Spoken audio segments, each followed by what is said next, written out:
So let's talk about gun violence and what's going on with that.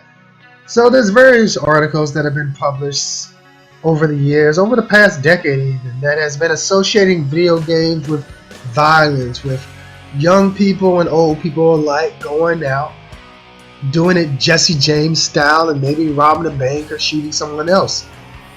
And there's various entities that could profit from video games being classified as a possible mental disorder. It's been listed within the DSM-5, the Diagnostic Statistical Manual that clinical psychologists and psychiatrists both use to get the criteria to see if one meets the diagnosis that they're trying to prescribe to a certain individual that might be displaying certain symptoms but might not meet all the criteria, therefore might not fall into the spectrum and might not be classified as what they think that they might be suffering from, if that makes any sense.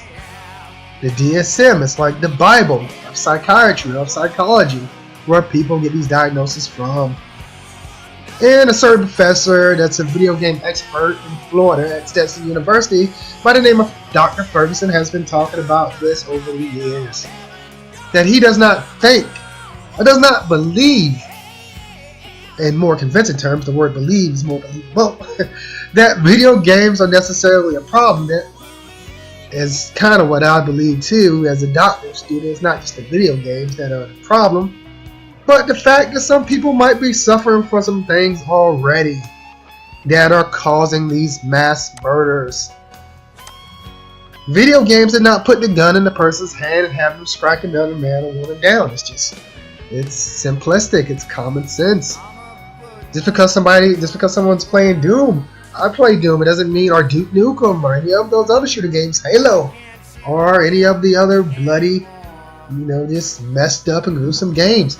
It doesn't mean after playing Doom for, I don't have time for this, but 3 or 6 hours, which I've never had that much time on my hands, that I'm going to go out and hurt someone. Does it mean that I'm more of a steady individual than somebody else? That I think more rational than somebody else? Not necessarily. No.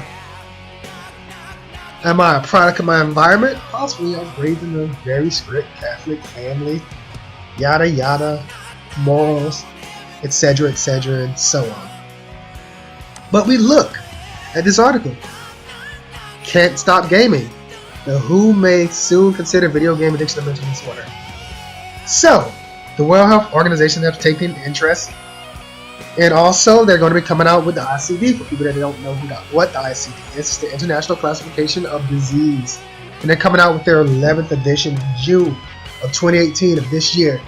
And what this ICD thing does is a manual that's respected all over the world, and it allows people that has video game addiction clinics, similar to sex addiction, to reach into the bucket and grab a barrel of cash, because this is allowing people that have this set up already to get paid for administering this particular type of therapy. But people have been saying that it's not the video games, it's not this, it's not that. It's because people already have other problems. They might be suffering from comorbidity, a disorder on top of a disorder, which is what comorbidity is. You might have ADHD on top of being bipolar. That's comorbidity. You have a disorder on top of another disorder. Or even more than that. Comorbidity can fall up under 2, 3, or whatever, multiple personalities.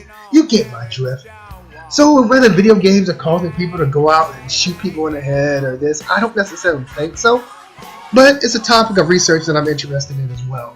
Let's go to this other article. President Donald Trump. Will President Donald Trump intervene? I don't think so. Because it's big money there. Does Trump make money off video games? No.